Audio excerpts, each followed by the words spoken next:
Well, the Mayor of Greater Manchester has declared homelessness a humanitarian crisis, which he says is being ignored by the government, who are too distracted by Brexit. He is, of course, Andy Burnham, and he's today calling on the main party leaders to intervene. He himself donates 15% of his salary as part of his bid to end rough sleeping. And in the region where you're mayor, you want to stop rough sleeping by the year 2020, don't you, Mr. Burnham?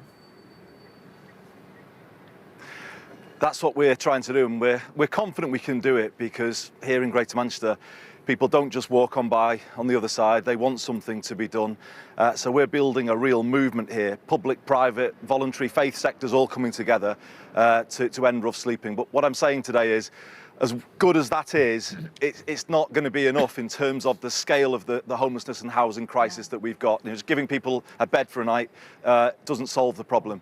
So I'm calling on the government in UK law to make housing a human right. Yeah, to end rough sleeping, it isn't simply about giving someone a bed for a night, is it? You have to mend broken families, you have to deal with drug and alcohol addiction, you have to deal with, people being rehabilitated after coming out of...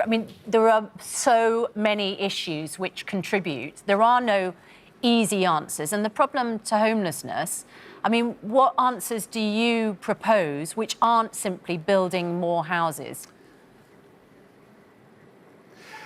You're absolutely right, Susanna. It's a very complicated problem. I think it's a reflection of the fact that these days we've got thousands of people in insecure jobs and insecure housing at the same time.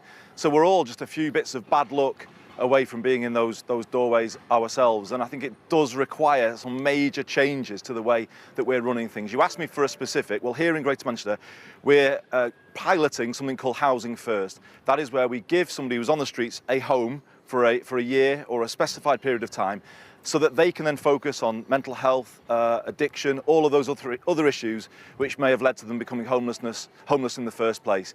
So that's just starting here. We've got around 60 people in that scheme, a long way to go, but new ideas are being tried, and I guess there is some hope on the horizon. Mr. Burnham, can I just switch to violence on the streets, and in particular knife crime and increasing gun crime? We wanted to have the Mayor of London on, Sadiq Khan, but he has persistently refused to come on and defend his record in this matter. You are a mayor in this country. You've had yourself, a 29-year-old man, fighting for his life from stab wounds in Wigan on Friday. This is clearly not just a London issue, although London appears to be self-imploding at the moment. What is the answer collectively to try and tackle this rising tide of young people who think that it's perfectly OK to go around stabbing people and indeed trying to get their hands on guns?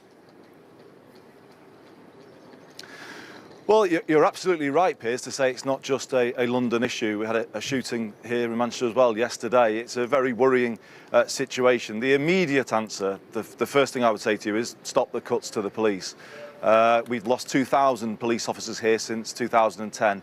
In the end, that has a consequence. You can't make cuts on that scale and it not affect what happens on the streets. But actually, I want to give you a much broader and bigger answer, and that is to give young people hope.